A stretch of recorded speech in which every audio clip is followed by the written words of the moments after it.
Okay, so moving ahead, we're now going to talk about how to apply completable futures to our case study. And you'll see that we're going to focus on the process stream hook method like we always do. This particular implementation resides in the ImageStream completable future 1.java file.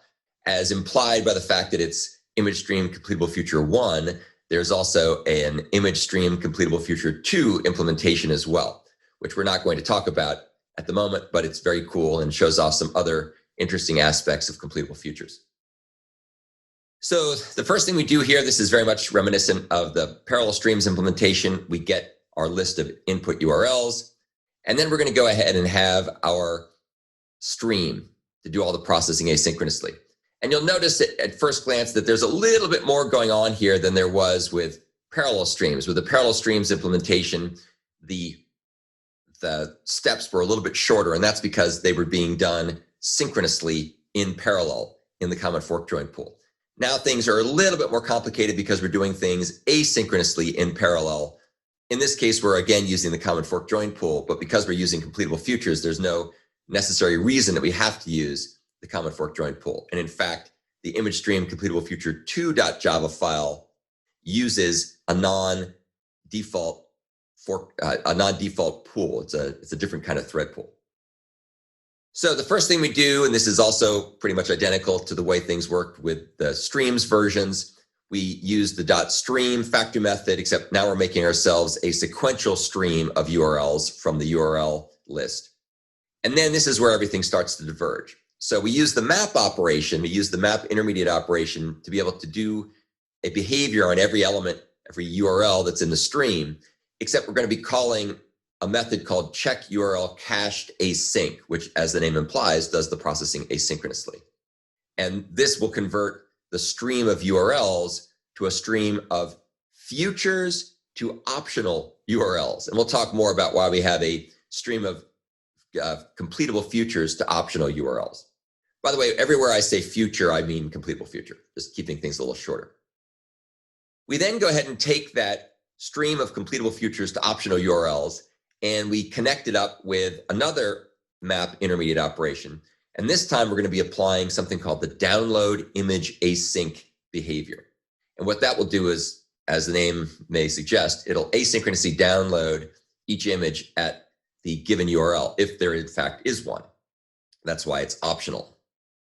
And this particular use of the map intermediate operation will convert the URL futures, the completable futures, when they complete, to image futures. In other words, now they'll start to download. So we'll move from URLs to downloading the images that correspond to those URLs. That stream is then going to be a stream of completable futures to optional images. And we'll talk about why these are optional in a second. And that's going to be then connected up with the flat map intermediate operation. And you'll see in a second why we need to use flat map here. What we're going to do with flat map is we're going to pass it a behavior called apply filters async. And the apply filters async method is going to asynchronously filter and store downloaded images to the local file system on whatever computing device is running this program. Now, keep in mind what happens here, of course, is there can be multiple transforms per image.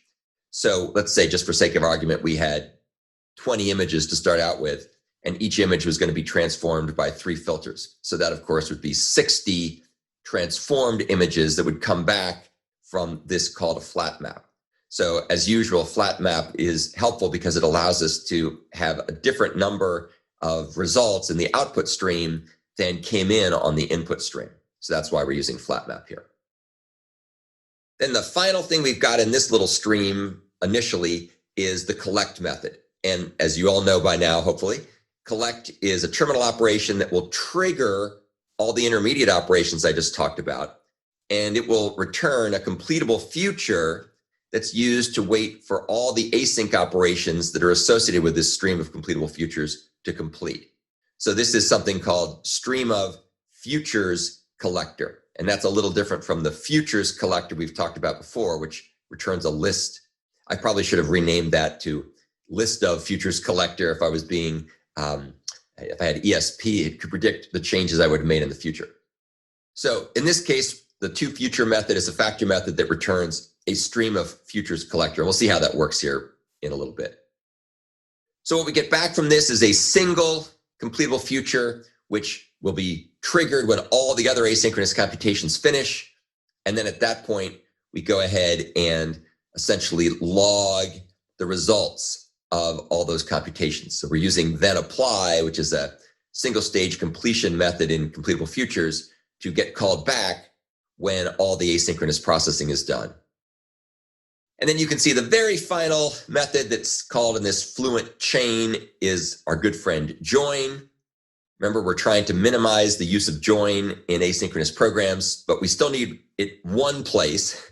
And the reason why we need it one place is otherwise the program will just return right away and all the computations will cease because the program will have fallen off the end of the main method, which of course is going to cause all kinds of problems.